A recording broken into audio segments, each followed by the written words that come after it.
திருவள்ளூர் மாவட்டம் ஆவடி கோவில் பதாக ஏரி நிரம்பியதால் ஆவடி செங்குன்றம் சாலை துண்டிக்கப்பட்டுள்ளது.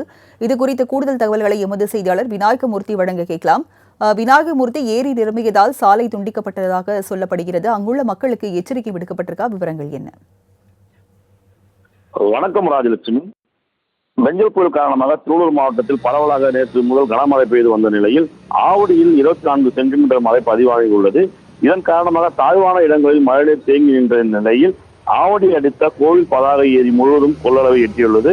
இதிலிருந்து களங்களில் இருந்து வெளியேறப்படும் உபரி நீர் கந்தனப்பாளையம் கணபதி அவென்யூ கோவில் பதாகை பிரதான சாலையில் பெருகெடுத்து ஓடியது. கோவில் பதாகை பிரதான சாலையில் வெளியேறும் தண்ணீர் மங்களம் நகர் தலைப்பாலம் வடிகால் வழியாக குடியிருப்புகள் புகுந்தால் இதனால் மங்களம் நகர் மற்றும் எம்சிபி நகர் கிருஷ்ணன் அவென்யூ போன்ற 500க்கும் மேற்பட்ட குடும்பங்கள் வசிக்கும் இந்த பகுதிகளில் மழைநீர் முழுவதுமாக சூழ்ந்துள்ளது. இதனால் மக்கள் வெளியே வர முடியாத அளவுக்கு அந்த பகுதியில் பாதிக்கப்பட்டுள்ளனர். மற்றும் இதோட உபரி நீர் பெருகெடுத்து ஆவடி செங்குன்றம் சாலையில் பெருகெடுத்து செல்வதால் சாலை தற்சமயம் போக்குவரத்து துண்டிக்கப்பட்டுள்ளது. இதனால் வெள்ளானூர், மோரை, கன்னியம்மன் நகர், அழகப்பாக்கம், கண்ணனப்பாளையம் உள்ளிட்ட பகுதிகளில் செல்லும் மக்கள் மிகுந்த சிரமத்திற்கு ஆளாகியுள்ளனர். இதை சுற்றி உள்ள 5 கிலோமீட்டர் சுற்றி வருவதால் மக்கள் மிகவும் வேதனை அடைந்துள்ளனர்.